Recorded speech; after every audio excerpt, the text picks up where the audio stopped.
गुरुदेव भगवान की जय। प्यारे कृष्ण कन्हैया लाल की जय। श्री अग्नि पुराण अध्याय 41 शिलान्यास विधान। भगवान हयग्रीव बोले, अधुना मैं शिलान्यास स्वरूप पाद प्रतिष्ठा का वर्णन करने जा रहा हूँ। पहले मंडप बनाना चाहिए, फिर उसमें 4 कुंड बनाएं। वे कुंड क्रमशः कुंभ न्यास, इष्टकान्यास, द्वार और खंभे के शुभ आश्रय होंगे। कुंड का 3/4 हिस्सा कंकड़ आदि से भर दें और बराबर करके उस पर वास्तु देवता का पूजन करना चाहिए।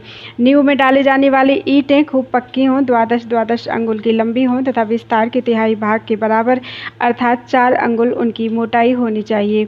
अगर पत्थर का मंदिर बनवाना हो तो ईंट की जगह पत्थर ही नींव में डाला जाएगा। एक पत्थर 1 हाथ का लंबा होना चाहिए। यदि सामर्थ्य हो तो तांबे के 9 कलशों की, अन्यथा मिट्टी के बने 9 कलशों की स्थापना करनी चाहिए। जल, पंचकषाय, सर्वौषधि और चंदन मिश्रित जल से उन कलशों को पूर्ण करना चाहिए। उसी तरह सोना, धान आदि से युक्त तथा गंध, चंदन आदि से भली भांति पूजित करके उन जलपूर्ण कलशों द्वारा आपोहिष्ठा इत्यादि 3 ऋचाओं, शम नो देवी रविष्टय आदि मंत्रों, तरत्समंदीः इत्यादि मंत्र एवं पावमानी ऋचाओं के साथ तथा उदुत्तमम वरुणकयानः और वरुणस्योत्तंभ नमसि इत्यादि मंत्रों के पाठ पूर्वक हंसः, शुचिसद इत्यादि मंत्र तथा श्री सूक्त का भी उच्चारण करते हुए बहुत सी शिलाओं अथवा ईंटों का अभिषेक करना चाहिए। फिर उनको नींव में स्थापित करके मंडप के अंदर एक सैया पर पूर्व मंडल में भगवान श्री हरि विष्णु का पूजन करना चाहिए। अरणि मंथन द्वारा अग्नि प्रकट करके 12 मंत्र से उसमें समिधाओं का हवन करना चाहिए। आधार और आज्य भाग नामक आहुतियाँ प्रणव मंत्र से ही कराएं। फिर अष्टाक्षर मंत्र से 8 आहुति देकर ओम स्वाहा, ओम भुवः स्वाहा, ओम स्वः स्वाहा इस तरह 3 व्याहृतियों से क्रमशः लोकेश्वर, अग्नि, सोमग्रह और भगवान पुरुषोत्तम के निमित्त हवन करना चाहिए। इसके बाद प्रायश्चित संज्ञक हवन करके प्रणव युक्त 12 मंत्र से उड़द, घी और तिल को एक साथ लेकर पूर्णाहुति हवन करना चाहिए। तत्पश्चात आचार्य को पूर्वाभिमुख होकर 8 दिशाओं में स्थापित कलशों पर पृथक पृथक पद्म आदि देवताओं का स्थापन पूजन करना चाहिए। बीच में भी धरती लीपकर पत्थर की एक शिला और कलश स्थापित करना चाहिए। इन 9 कलशों पर क्रमशः नीचे लिखे देवताओं की स्थापना करनी चाहिए: पद्म, महापद्म, मकर, कच्छप, कुमुद, आनंद पद्म और शंख। इनको 8 कलशों में और पद्मिनी को मध्यवर्ती कलश पर स्थापित करना चाहिए। इन कलशों को हिलावे डुलावे नहीं, उनके सन्निकट, पूर्व आदि के क्रम से ईशान कोण तक एक ईंट रख देना चाहिए। फिर उन पर उनकी देवता, बिमला आदि शक्तियों का न्यास करना चाहिए। मध्य में अनुग्रह की स्थापना करनी चाहिए। इसके बाद इस तरह याचना करनी चाहिए: मुनिवर, अंगिरा की सुपुत्री इष्टा देवी, आपका कोई अंग टूटा फूटा सा खराब नहीं हुआ है। आप अपने सभी अंगों से पूर्ण हो, मेरी अभीष्ट पूर्ण करो। अधुना मैं प्रतिष्ठा करा रहा हूँ। श्रेष्ठतम आचार्य को इस मंत्र से इष्टकाओं की स्थापना करने के पश्चात एकाग्रचित्त होकर मध्य वाले स्थान में गर्भाधान करना चाहिए। उसकी विधि इस प्रकार है: एक कलश के ऊपर देवेश्वर भगवान नारायण तथा पद्मिनी अर्थात श्री लक्ष्मी देवी को स्थापित करके उनके पास मिट्टी, फूल, धातु और रत्नों को रखें। इसके बाद लोहे आदि के बने हुए गर्भपात्र में, जिसका विस्तार 12 अंगुल और ऊंचाई 4 अंगुल हो, अष्ट की पूजा करनी चाहिए। फिर तांबे के बने हुए कमल के आकार वाले एक पात्र में पृथ्वी का पूजन करना चाहिए और इस तरह याचना करनी चाहिए कि हे संपूर्ण भूतों की ईश्वरी पृथ्वी देवी, आप पर्वतों के आसन से सुशोभित हो, चारों तरफ समुद्रों से घिरी हुई हो, एकांत में गर्भ धारण करो। हे वशिष्ठ कन्या नंदा, पशुओं और प्रजाओं के सहित आप मुझको आनंदित करो। हे भार्गव पुत्री जया, आप प्रजाओं को विजय दिलाने वाली हो, मुझको भी विजय दो। हे अंगिरा की पुत्री पूर्णा, आप मेरी कामनाएं पूर्ण करो। हे महर्षि कश्यप की कन्या भद्रा, आप मेरी बुद्धि कल्याणमयी कर दो।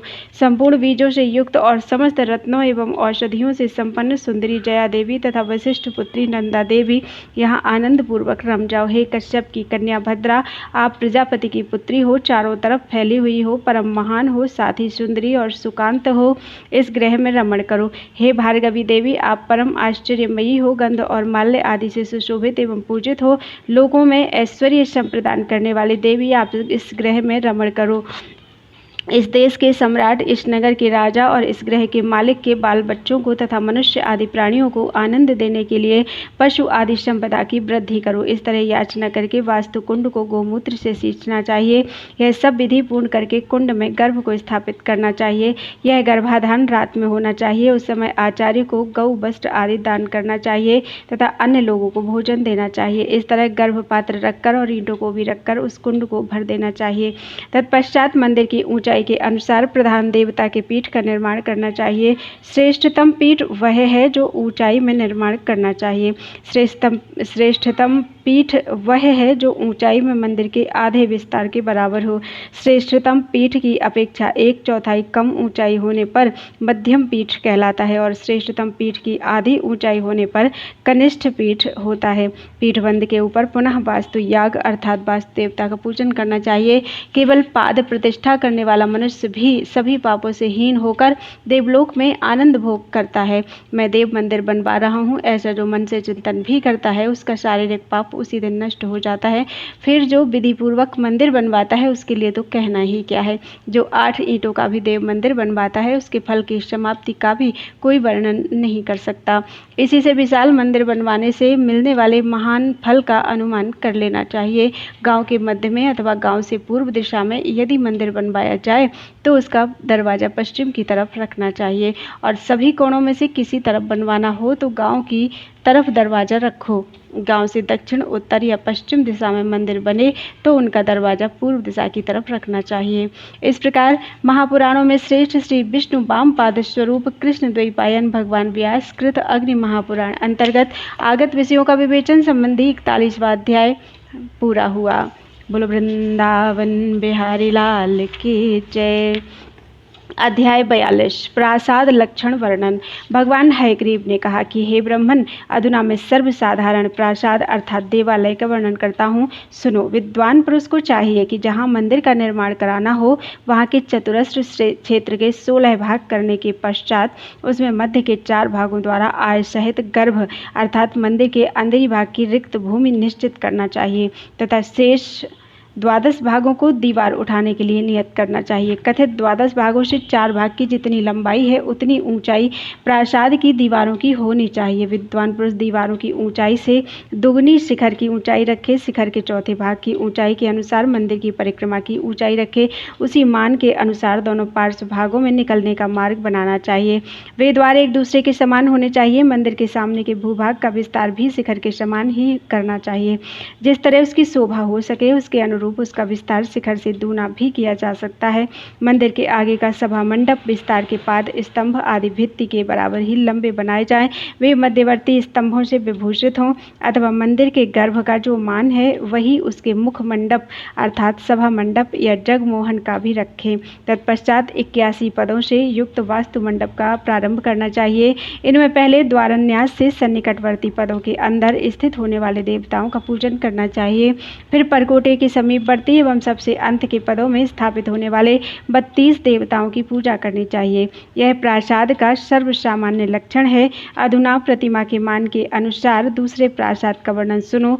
जितनी बड़ी प्रतिमा हो उतनी ही बड़ी सुंदर पिंडी बनाएं। पिंडी के आधे मान से गर्भ का निर्माण करना चाहिए और गर्भ के ही मान के अनुसार भित्तियां उठावें। भित्तों की लंबाई के अनुसार ही उनकी ऊंचाई रखें। विद्वान पुरुष अंदर की ऊंचाई से दोगुनी शिखर की ऊंचाई कराएं। शिखर की ऊंचाई से दोगुनी शिखर की ऊंचाई कराएं। शिखर की अपेक्षा चौड़ाई ऊंचाई में मंदिर की परिक्रमा बनवाएं तथा इस ऊंचाई में मंदिर के आगे के मुख मंडप का भी निर्माण कराएं। गर्भ के 8वें अंश के माप का रथकों के निकलने का मार्ग अर्थात द्वार बनवाएं अथवा परिधि के तृतीय भाग के अनुसार वहां रथकों अर्थात छोटे छोटे रथों की रचना कराएं तथा उनके भी तृतीय भाग के माप का उन रथों के निकलने के मार्ग अर्थात द्वार का निर्माण कराएं। 3 रथकों पर सदा 3 बामों को स्थापना करनी चाहिए। शिखर के लिए 4 सूत्रों का निपातन करना चाहिए। शुकनासा के ऊपर से सूत को तिरछा गिरावें। शिखर के आधे भाग में सिंह की प्रतिमा का निर्माण कराएं। शुकनासा पर सूत को स्थिर करके उसको मध्य संधि तक ले जाएं। इसी तरह दूसरे पार्श्व में भी सूत्रपात करना चाहिए। सुकनासा के ऊपर वेदी हो और वेदी के ऊपर आमलसार नामक कंठ सहित कलश हो। उसको विकराल ना बनाया जाए। जहाँ तक वेदी का मान है उससे ऊपर ही कलश की कल्पना होनी चाहिए।